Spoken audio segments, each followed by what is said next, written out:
Olá! Vem chegando! Tudo bom com vocês? Muito feliz de estar aqui com vocês hoje à tarde de novo. Para quem não me conhece, eu sou a Carol Sandler, eu sou a criadora do Finanças Femininas e o meu trabalho é de educação financeira para mulheres. Estou muito feliz com esse convite de novo do Shopping Cidade Jardim, do Mink, com a Academia Cidade Jardim Mink, para trazer conteúdos especiais. Queria agradecer a Marina Uriemo pelo convite, estou muito feliz de estar aqui com vocês hoje. A gente pensou... Oi, Ana, tudo bom, querida? Feliz de ver você aqui, feliz de ver todo mundo entrando. A gente pensou para o meu curso dessa semana aqui da academia ser sobre educação financeira infantil, que é um tema que tá muito presente. A gente tem visto muitas crianças muito consumistas, querendo comprar. A gente está agora, especialmente nesse período de quarentena, então, deixa eu colocar aqui. Estamos aqui nessa quarentena. Tem gente que está aproveitando esse período para economizar nos gastos. Ao mesmo tempo, tem bastante gente que está gastando, descontando as suas emoções, suas angústias, sua ansiedade no cartão de crédito. As crianças veem, né, as embalagens, as entregas chegando, querem comprar também. Eu não sei a idade dos filhos de vocês, a minha, a Bia, tem 6 anos e ela tá na fase dos joguinhos e dos créditos e de quer que ficar comprando coisinha no aplicativo. Boa! Deixa eu fixar aqui esse comentário, ótimo. Então, a gente fica muito nessa questão do consumismo infantil e do consumo infantil, e eu achei que era uma oportunidade muito bacana para a gente falar sobre educação financeira, falar sobre como é que a gente ajuda nossos filhos a construírem uma relação mais saudável com o seu dinheiro, com o dinheiro da família e depois com o dinheiro que eles vão construir. Então, eu preparei essa aula hoje para vocês sobre isso. Tô vendo aqui que a Claudiana já se reconheceu, já se identificou aqui com as compras das crianças. Então, eu sei que essa é uma dificuldade que toda mãe passa, né? Chega uma idade que as crianças começam a pedir para comprar. Ai, mãe, você fala não tem dinheiro. Ela fala, então gasta no cartão, passa no cartão. As crianças têm resposta para tudo hoje e muitas vezes a gente sente dificuldade de passar conceitos bacanas para eles. Fala assim, como é que eu vou passar educação financeira para os meus filhos se eu não tive isso dentro de casa, se eu não aprendi a lidar com dinheiro? Então, primeiro eu vou contar para vocês como foi que eu aprendi e aí eu vou trazer aqui para vocês como é que vocês podem também em casa começar essas conversas, porque não vai ter assim uma conversa um dia, falar assim, vem cá filha, que hoje a mamãe vai te explicar tudo sobre o mundo do dinheiro. Não vai funcionar. Isso é algo que se constrói aos poucos, tanto com as nossas palavras, quanto com os nossos exemplos.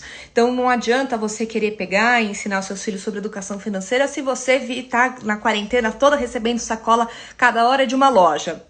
Então, você tem que também olhar para suas próprias atitudes.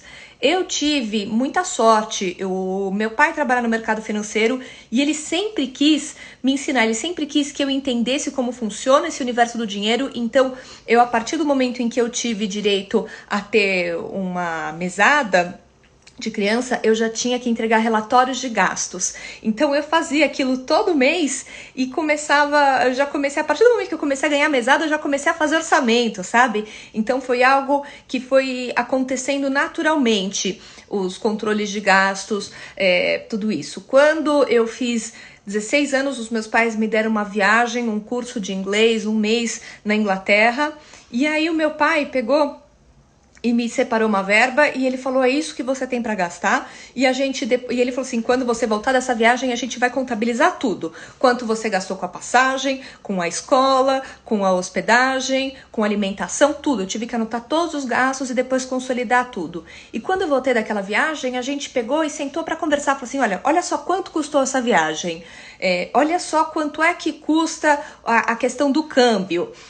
Aí ele começou a me fazer perguntas do tipo, quanto você acha que você precisaria ganhar todo mês para conseguir bancar uma viagem dessas por ano? Então, provocações que muitas pessoas não tiveram acesso, e eu sei que foi um privilégio enorme ter crescido dessa forma e ter tido essa educação financeira dentro de casa. Quando eu fiz 18 anos, tinha acabado de entrar na faculdade e meu pai me deu uma pasta, lembra aquelas pastas grandes? Era uma pasta azul, dura, e dentro ele colocou assim, o orçamento da minha família, a declaração do imposto de renda, clippings de jornais, de relatórios de ações de bancos, tudo. Ele queria que eu entendesse como funcionava o mercado financeiro. Ele falou, se lê tudo isso, você tem pensa em todas as perguntas que você quer me fazer e não tem uma pergunta que seja proibida e a gente vai conversar sobre as suas perguntas depois que você lê tudo isso. E isso foi um dos maiores presentes que eu ganhei na vida, sabe? Foi algo muito especial. E aí você fica pensando, puxa, mas eu não tive acesso a essa educação financeira, não aprendi isso desde criança, tô me virando para aprender isso agora, como é que eu vou passar isso para os meus filhos? Então, saiba que dá para fazer. O nosso objetivo, então, é criar filhos que tenham uma relação saudável com o dinheiro. E o que é uma relação saudável? Uma relação saudável é aquela que você não dá nem mais importância para um assunto do que ele precisa, nem menos. Então, você não vira aquela pessoa que está o tempo inteiro contando todos os centavos e vira o famoso mão de vaca que nunca consegue curtir e relaxar e fazer alguma coisa bacana com seu dinheiro porque tá sempre preocupado demais com aquilo. Ou então você não dá importância para aquilo e aí você fala assim, deixa a vida me levar, depois eu dou um jeito, dinheiro foi feito para gastar, caixão não tem gaveta. E a verdade é que você não pode estar nem num extremo nem no outro. Você tem que entender que dinheiro é uma ferramenta para te ajudar a realizar os seus objetivos, para te ajudar a bancar o seu padrão de vida, o padrão de vida que você quer ter, para você conseguir bancar suas próprias escolhas. Então, como é que você faz para ter uma relação saudável com o dinheiro? Você tem que dar valor a ele. E aí, você tem que também entender que existem limites. A economia, gente, é o estudo de como as pessoas lidam com recursos escassos. Com recursos que têm limites. Então, pode ser tanto dinheiro quanto pode ser tempo, por exemplo. E a gente tem esse desafio de ensinar para os nossos filhos que existe limite. Gente, isso é muito difícil, tá? Porque nós mesmos não queremos encarar os limites. A gente quer tudo de tudo o tempo inteiro. Então, a gente vive numa sociedade do impulso, do parcela em 10 vezes, depois você dá um jeito, aproveita que é só até amanhã, e a gente quer aproveitar todos os nossos impulsos e todas as oportunidades que surgem, e aí com isso a gente vai criando uma cultura de que a gente não precisa ter dinheiro para ter o que a gente quer, depois a gente dá um jeito, vamos aproveitar o hoje, o agora. Isso é muito tóxico, porque existe limite. Então a gente tem que perceber que existe limite para a forma como a gente gasta o nosso dinheiro, como a gente gasta o nosso tempo, e os nossos filhos também precisam entender que existem limites. É muito mais... em primeiro lugar, é difícil para todo mundo, porque hoje na nossa cultura do consumo, né, a gente perdeu um pouco a noção do custo de oportunidade. Custo de oportunidade é um conceito da economia de que para você, quando você vai fazer algo, por exemplo, quando eu vou comprar um carro, você tem que parar para pensar tudo que você faria com aquele dinheiro. Quanto aquele dinheiro renderia se ele tivesse aplicado? Quanto aquele dinheiro renderia se ele tivesse aplicado o dinheiro do carro? E aí você entende ali que o valor daquela aplicação, daquela rentabilidade é o seu custo de oportunidade. Trazendo para o nosso dia a dia, se eu escolho comprar uma blusinha, eu tô deixando de comprar alguma outra coisa, mas é muito difícil para a gente visualizar, para a gente tangibilizar isso, porque as opções hoje são quase que infinitas, né? Então você fica o tempo inteiro querendo mais e mais e mais, e você passa no cartão e parcela em não sei quantas vezes, e você vai sem parar para pensar que toda escolha que você faz é uma renúncia. Tudo que você está escolhendo agora, você está tendo que abrir mão de outra coisa. E é muito difícil, porque você pensa, puxa, R$ 100. O que você faz com R$ 100? Parece que é quase que ilimitado o que dá para fazer. Você consegue dar uma entrada, você pode comprar uma bolsa dividida em não sei quantas vezes, você pode comprar um jantar, você pode fazer o que você quiser. Você consegue começar com R$ 100. Então é muito difícil você entender que se você gastou R$ 100 aqui, você não vai gastar R$ 100 lá. Então a gente precisa começar com essa consciência e a gente precisa também começar a levar isso para os nossos filhos. Para nós é difícil fazer a gestão do nosso orçamento, do nosso salário. Imagina para as crianças. Então quando a criança te pede, fala assim, ai, mãe, me compra aquele presente, você fala, tá, faz pena, hoje a mamãe tá sem dinheiro. Aí a criança vai falar, você não tá sem dinheiro, porque você pagou isso e aquilo. Eu vi você no shopping. Então, começar a entender as perguntas das crianças e aproveitar todas as oportunidades que a gente tiver para passar que existem limites. Para você falar, por exemplo, se você comprar esse brinquedo, isso quer dizer que o dinheiro que a mamãe iria usar para comprar aquele sapato não vai dar mais. Ou você escolhe ou o sapato ou o brinquedo. Você tem que entender quando a mamãe fala não tenho dinheiro, não tenho dinheiro para isso. Porque esse dinheiro aqui vai ter que servir para comprar, para gastar no supermercado, para comprar comida pra gente. Então, você começar aos poucos a passar a noção clara de que existe limite, apesar da nossa cultura insistir que não dá, que depois você dá-se um jeito, sabe? E o maior erro é não falar sobre dinheiro. Deixa eu fazer aqui uma coisa. Não falar sobre dinheiro, tratar dinheiro como um tabu, porque isso é o que a maior parte de nós passou. Dinheiro é um tabu, especialmente na nossa cultura. A gente vive num país que tem essa crença de que dinheiro é algo sujo, de que não se fala de dinheiro à mesa, sabe? E como é que você vai lidar bem com algo se você não consegue nem falar sobre o assunto? É muito difícil, não dá. Então, primeiro a gente tem que ter naturalidade. Eu acho assim, como postura, o que eu tenho de modo geral com a minha filha você pode me fazer qualquer pergunta. Qualquer pergunta. Se eu não souber a resposta, eu vou procurar. Eu vou descobrir para você. Mas não tem pergunta proibida, tá? Não tem assunto que você não possa me trazer de pergunta. E com dinheiro tem que ser a mesma coisa. E eu vou trazer aqui nessa live, nesse curso para vocês de hoje, uma estratégia de como é que você lida com as perguntas das crianças. Mas você tem que entender que as perguntas são as nossas aliadas. A pergunta mostra onde está indo a curiosidade da criança e a criança ela é uma fonte inesgotável de curiosidade. O nosso trabalho é simplesmente trabalhar aquilo, levar aquela curiosidade para algo construtivo e de fato fazer isso crescer. A gente quer crianças curiosas, a gente quer criar seres humanos que sejam curiosos e interessados. Então não vamos falar, não é da sua conta. Não, é da sua conta sim, e levando isso pro campo de compreensão de uma criança, né? A gente pode começar sim a responder as perguntas sobre dinheiro e eu vou trazer aqui uma abordagem. Mas primeiro, a gente precisa falar sobre o valor do dinheiro, né? Você fala, como é que eu vou fazer então para os meus filhos entenderem qual que é o valor do dinheiro? Para isso, fica uma coisa muito intangível, né? O valor do dinheiro. Mas a gente vai destrinchar isso daqui e eu vou usar o conceito de 4 pilares da educação financeira, que é da educadora financeira Cássia Daquino, que eu adoro, sou super fã dela, e ela fala de 4 pilares para a gente entender a educação financeira, entender o valor do dinheiro. A gente tem que olhar para 4 pilares.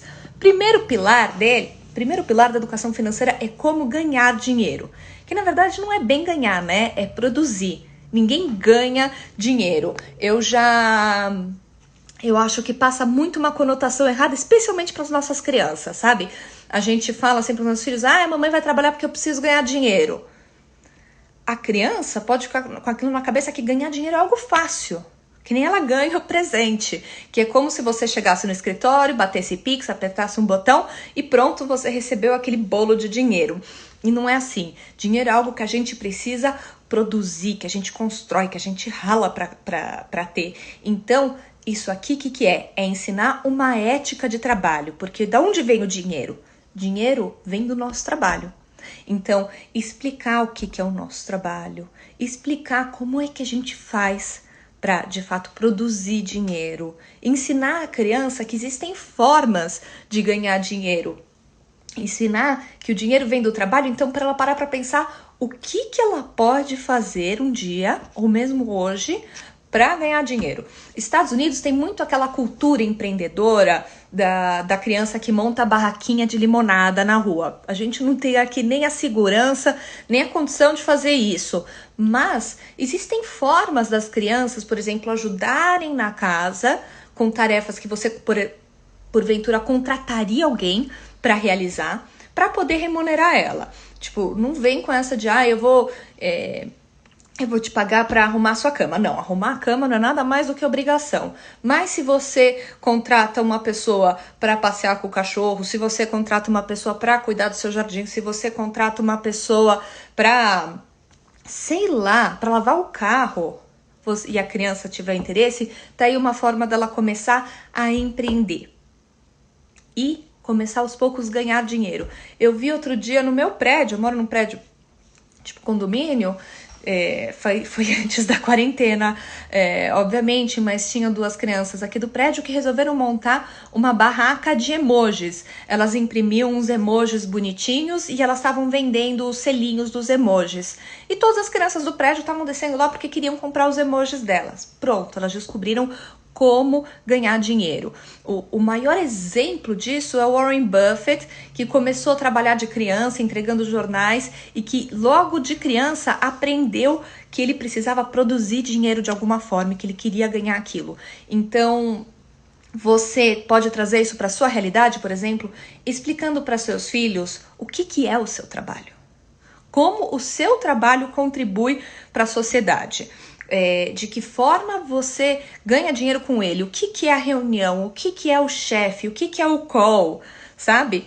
Explicar, mostrar, deixar teu filho, tua filha uma manhã, uma tarde com você de assistente, dependendo da idade, para ajudar no trabalho, especialmente agora que a gente tá trabalhando todo mundo de casa, a maior parte quem consegue trabalhando de casa.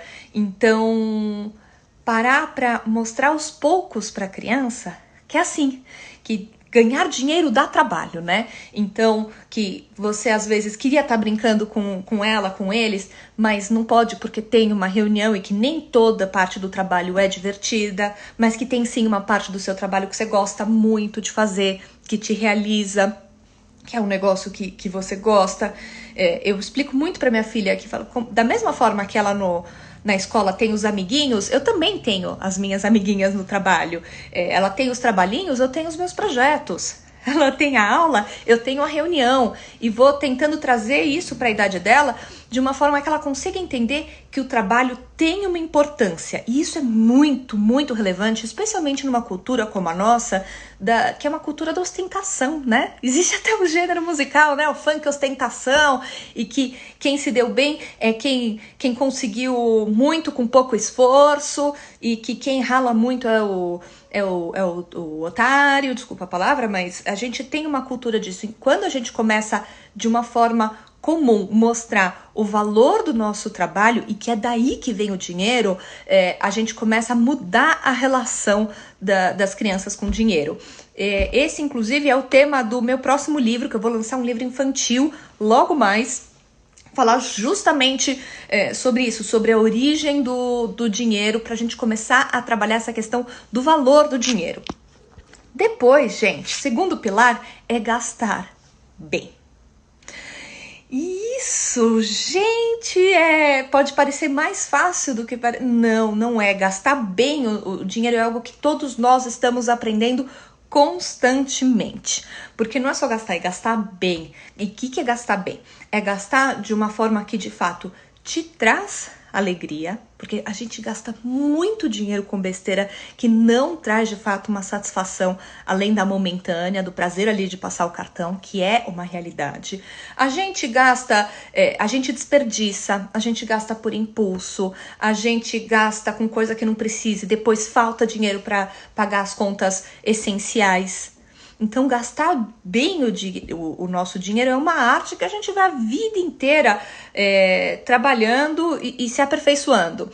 Então, como é que você faz para ensinar a gastar bem? Ensinar para a criança, primeiro, que toda escolha é uma renúncia. Tudo. Se ela quer... por exemplo, se você vai na banca com a criança, fala assim, tá, a gente tem R$10 para gastar. Ela fala assim, eu quero uma carta uma figurinha e a revistinha. Fala, não vai dar. Você tem que escolher ou a figurinha ou a revistinha. Você estabelecer, lembra que a gente falou dos limites? Pois é. Você estabelecer esses limites e mostrar que se escolheu algo, vai ter que abrir mão de outra coisa, é algo que é muito, muito, muito importante para as crianças começarem a entender o valor mesmo daquilo, que não dá para ter tudo. Parar para pensar se é um desejo ou se é uma necessidade. Isso é algo que às vezes a gente tem dificuldade. Eu preciso disso ou eu quero isso? Eu quero... Porque é gostoso querer, sabe? Não tem nada contra eu querer. É super gostoso. A vida é feita de prazeres, mas o que a gente não pode fazer é que os prazeres tomem uma dimensão tão grande na nossa vida que depois você não tem espaço para pagar, para bancar suas necessidades. Depois, discussão, por exemplo, do que é caro e do que é barato. Essa é uma discussão, minha filha com 6 anos, eu e a Bia, a gente tem direto essa discussão, isso tá caro ou isso tá barato? Como é que a gente descobre se tá caro ou se tá barato? Fazendo pesquisa, vendo se você acha alguma coisa numa promoção. Então, por exemplo, supermercado. Agora, nesse período, tá difícil de fazer compras, muitas vezes até do supermercado, dá para fazer pelo aplicativo. Então, você pode pegar, chamar o seu filho, a sua filha e mostrar, falar assim, olha só, mamãe tá fazendo supermercado aqui, vamos ver se a gente acha um vidro de palmito mais barato, vamos ver se a gente acha o supermercado que tem o melhor preço. Isso dá para fazer com crianças de várias idades. E aí você vai mostrando o valor disso, que se você pode comprar um produto por X ou 2X, é muito melhor você comprar o mais barato possível. A gente tem uma coisa aqui no Brasil de que a gente gosta de mostrar que pode e que tem vergonha de pedir desconto. Não pode ter. Não pode ter. A gente não pode ter e a gente não pode passar isso para os nossos filhos. Então, você ir nessas pequenas atitudes, não é só com a compra da criança, é com todos os gastos da família a gente consegue, obviamente, dependendo da idade, da compreensão, da maturidade dos seus filhos, você pode começar a incluí-los em outras discussões sobre dinheiro e que vão trazer vão trazer para a realidade, sabe? Traz para o chão e começa a mostrar o que a gente está passando mesmo. Até essa crise, sabe? Tudo pode ser discutido, obviamente, dependendo da faixa etária e do nível de compreensão de maturidade da criança. Um outro conceito para ensinar a gastar bem é horas de diversão por real gasto. Então, vamos pensar. Você tem uma bola e você tem um jogo de videogame.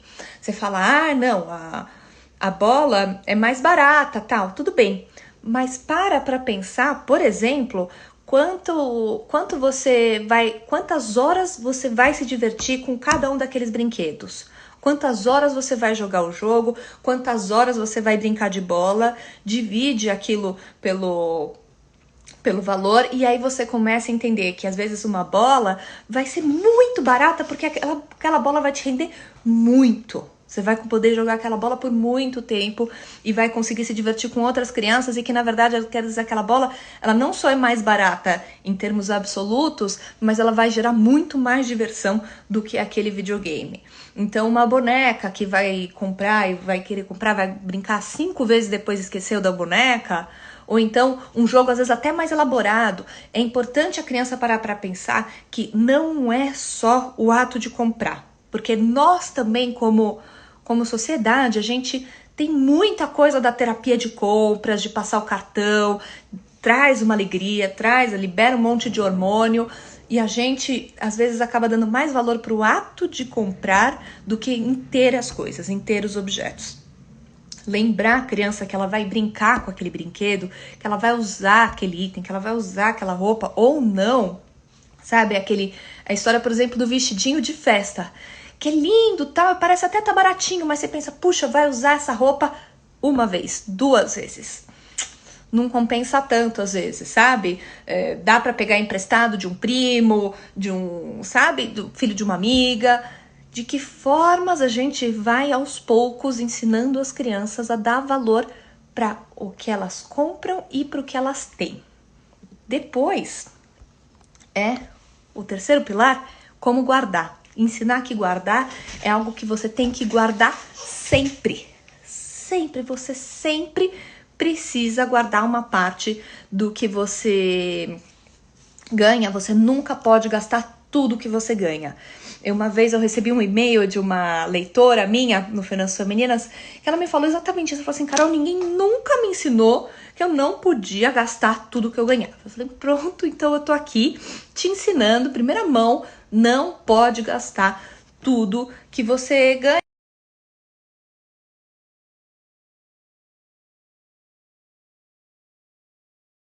Pandemia e com a crise econômica, negócios fechando, pessoas perdendo emprego. Então, quem tinha uma reserva financeira é você que vai estar realmente... essa pessoa vai ter um privilégio enorme para lidar com essa crise, porque tinha um pé de meia. É a história da cigarra e da formiga. A formiga guardou sempre e trabalhou, mas... Opa, tô falando que travou. Tá de volta, pessoal? Vocês podem me dizer se estão me vendo, por favor? Bonitas, bonitos, podem me dizer se voltou? Vocês disseram que travou, aqui tá normal, tô vendo o número de pessoas. Vou então voltar pro meu raciocínio. Oba, já voltou. Então, você... ter um pé de meia, a história da cigarra e da formiga, né? É algo que te ajuda a atravessar pelos períodos difíceis. Porque, para pra pensar um pouco, a gente sempre fala, né, de uma reserva de emergência, um fundo de emergências para lidar com os imprevistos. A gente tá vivendo agora, nesse período, a maior crise, o maior imprevisto que a gente podia ter imaginado. Quando é que a gente ia imaginar que um dia ia estar tudo normal, tudo andando normalmente, e no dia seguinte, tipo, parece que desligou a economia e tudo parou, todo mundo trabalha de casa, negócios fechados, autônomos sem conseguir trabalhar, pequenas empresas, pequenos negócios, uma loucura. Então, quem tinha dinheiro guardado vai conseguir lidar com isso de uma outra forma. E a gente ensinar para as crianças desde cedo que uma parte do que ganha tem que guardar, isso é, assim, um dos maiores presentes que a gente pode dar para eles, porque assim você sabe que você está criando pessoas que vão sempre conseguir guardar um pouco e vão estar prontos para lidar com os imprevistos da vida. E mostrar para eles que o prazer de gastar também pode ser tão interessante quanto o prazer de guardar. Guardar dinheiro, ver aquele dinheirinho que você está juntando crescer, isso é algo que pode ser muito prazeroso. Que eu diga quem já viu ali os seus investimentos crescendo ao longo do tempo, começa a abrir o extrato ali e ver seu patrimônio crescendo, isso é algo muito legal. Então, como é que você faz para ensinar a criança a guardar dinheiro? A gente vai ter que falar sobre mesada, e mesada vai ser o tema da minha segunda aula, que vai ser nessa sexta-feira, às 15h também. Então, guardar sempre uma parte da mesada. E, gente, esquece aquela história do cofrinho. O cofrinho, ele é super bonitinho, ele é fofinho, todo mundo gosta, é decorativo e tal, mas o cofrinho, ele é muito problemático porque ele não deixa a gente ver o que tem dentro. Você não consegue ver quanto dinheiro você tem ali. E não é legal você guardar num negócio que você não vê. Você não consegue enxergar o dinheiro crescendo. Então é melhor separar um pote de vidro, uma jarra de vidro, para a criança ir guardando o dinheiro dela. Ganhou um dinheirinho dos avós? Guarda ali também. Conseguiu arranjar alguma forma de trabalhar? Guarda uma parte ali. E aí, vou ensinar na aula de mesada estratégias para conseguir ensinar as crianças a guardar com o maior prazer, mas vai ser tudo na sexta-feira, tá?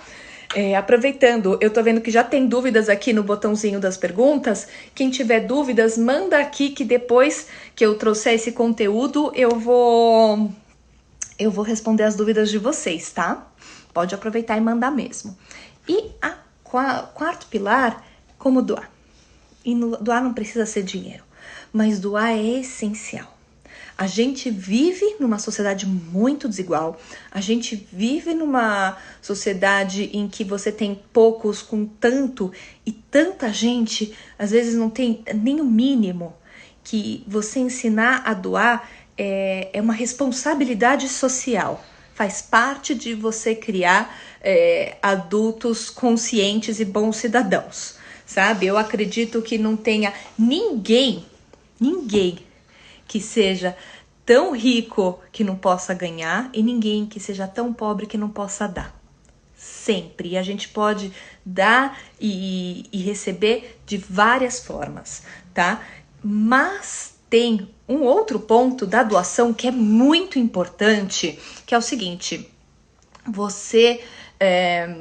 quando você doa, você sai do mindset do consumo. A gente vive num mundo que tem essa lógica do consumo, e a lógica do consumo é a lógica da ausência, que a gente quer sempre mais e mais e mais, porque no fundo a gente não tem o suficiente. O mundo da doação é o mundo da abundância, em que você percebe que você já tem mais do que você precisa e que você pode dar uma parte do que você tem. Então, você sai dessa mentalidade do consumo, da ausência, de querer mais e mais e mais só para você, e você começa a olhar para tudo que você tem que você pode doar. Então, aqui falaram, né, brinquedos que não usam, com certeza. Doar o seu tempo, sabe? Às vezes as crianças, a criança pode, obviamente, depois que passar esse isolamento social, ir num lar de idosos, contar histórias e fazer brincadeiras e jogar jogos com os idosos. Você pode doar os seus talentos, você pode doar as camisetas, os tênis, tá todo mundo falando. Cresce, as roupas ficam pequenas. Você parar com as crianças e separar, sabe, do armário que já não usa mais, os brinquedos que não usa mais, e doar, passar para frente, é algo essencial. E que é isso aí, a Cláudia falou, o mundo da doação é o mundo da abundância. A gente quer que os nossos filhos também cresçam nesse mundo da abundância, entendendo que o que vai trazer felicidade não é só o próximo tênis, o próximo jogo, o próximo presente. É também ajudar o outro, é também você ter um sentido, você ter um propósito. Aqui a Zenete falou, levar no orfanato, leva no orfanato. A gente faz aqui em casa sempre, fez uma festinha de aniversário, a Bia sempre sabe que a gente terminou a festinha, a gente pega, e junta todos os docinhos que sobraram e a gente manda pro orfanato, junto com as lembrancinhas. A gente teve aqui em casa, por exemplo, mês passado foi meu aniversário, e eu quero até aproveitar para agradecer aqui o Cidade Jardim. Eu fiz uma campanha de aniversário, eu escolhi um instituto para as pessoas fazerem doação. Eu falei, eu não quero receber presentes. Não quero receber presentes, eu quero que as pessoas aproveitem e façam uma doação. E aí eu fiz uma campanha na Quicante, o Shopping Cidade Jardim apoiou essa iniciativa. Muito obrigada pro shopping, muito bacana estar com parceiros de verdade como vocês. E aí, quando você entra na lógica da doação, e eu trouxe a minha filha para essa discussão, qual vai ser o instituto que a gente já vai apoiar, qual que vai ser... Sabe? Então, dessa forma, ela viu quanto a gente conseguiu arrecadar, ela ficou feliz, a gente ficou acompanhando, isso foi papo dos jantares aqui da quarentena durante algumas semanas. E é isso, olha aqui, a Cláudia falou, o retorno é tão imenso quando se doa, e é um ganho para sempre. É isso. Então, a gente aprende a tirar felicidade de outras coisas, porque o problema é, o mundo do consumo... ele traz pra gente essa crença de que você só vai ser feliz no dia que você tiver aquela roupa, aquela bolsa, aquele apartamento. Você fica sempre colocando no depois e procurando a felicidade fora de você. E isso não é um valor que a gente quer ensinar para os nossos filhos. Então, parar para olhar para dentro, parar para olhar como você pode ter outras formas de ter felicidade. Então, falar aqui, ligar para os idosos. É isso, gente. Vamos achar formas de ensinar os nossos filhos a doar. Isso pode ser um assunto da família. A família pode junta escolher, por exemplo, qual vai ser a instituição que vão ajudar todo mês e colocar a criança para aprender, para estudar sobre aquela instituição. Quando passar a quarentena, ir lá conhecer o trabalho. Existem tantas formas que aí, a Didi falou, ser grata é uma felicidade imensa. A doação traz na gente a gratidão.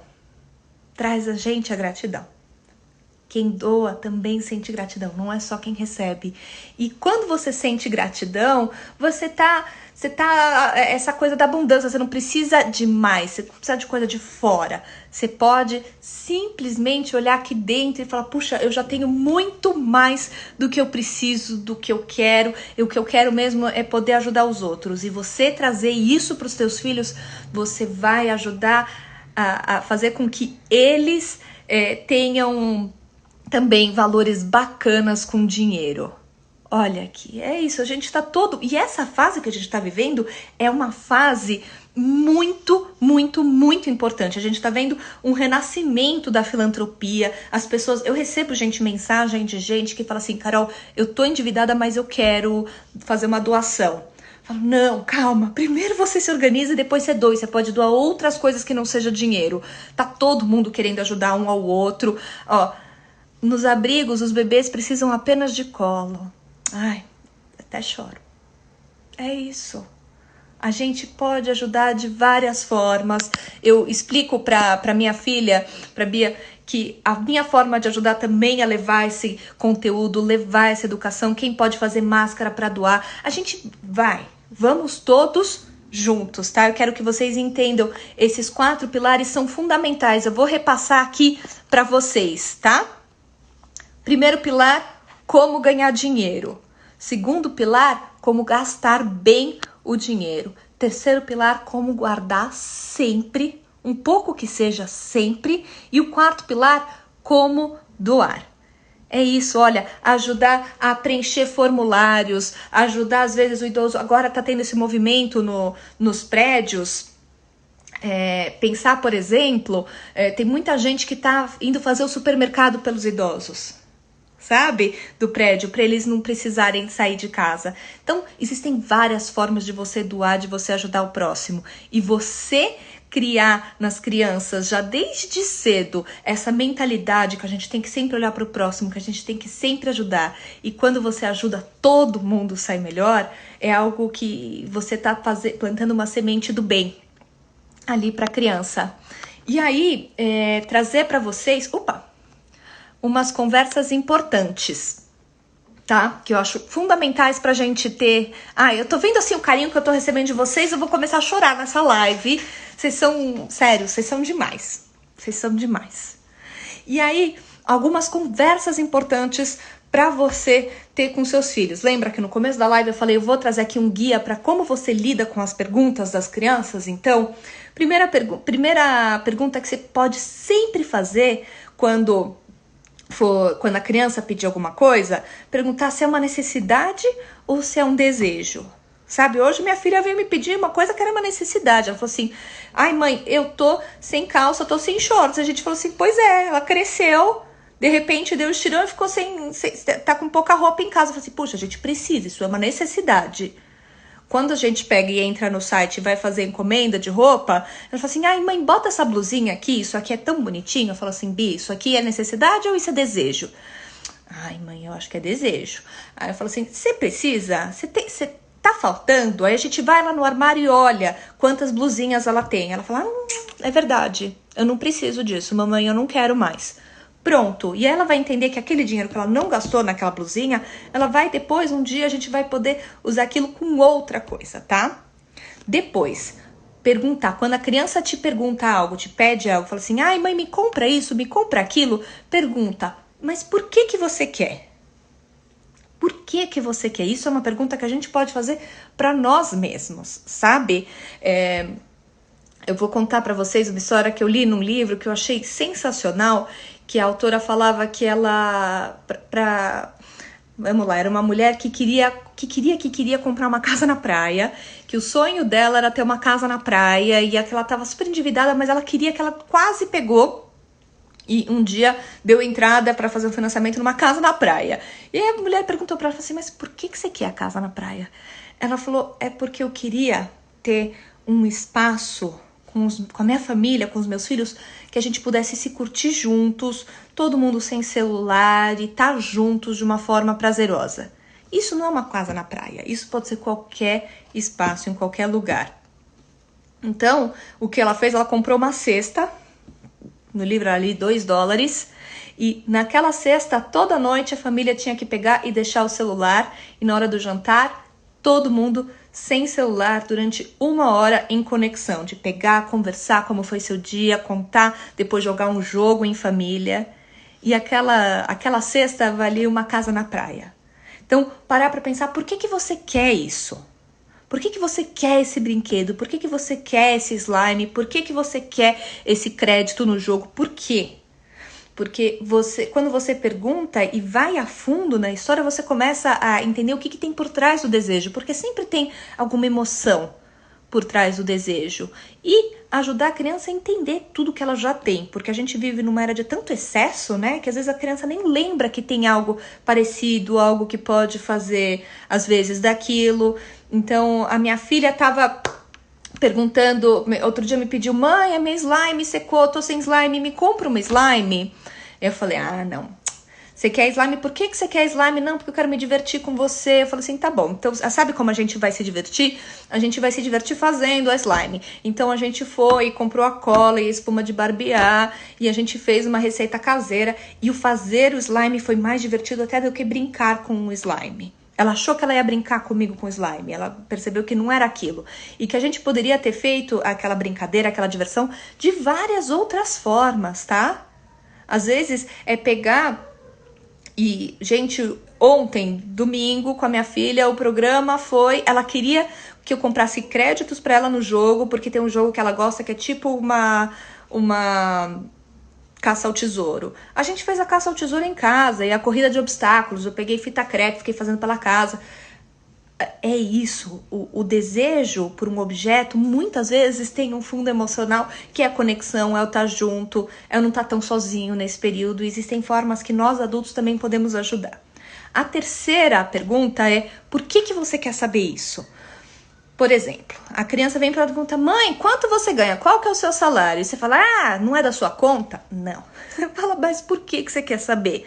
Tem a história da criança que um dia chegou para a mãe, perguntou, mãe, qual que é o seu salário? A mãe perguntou, por que você quer saber?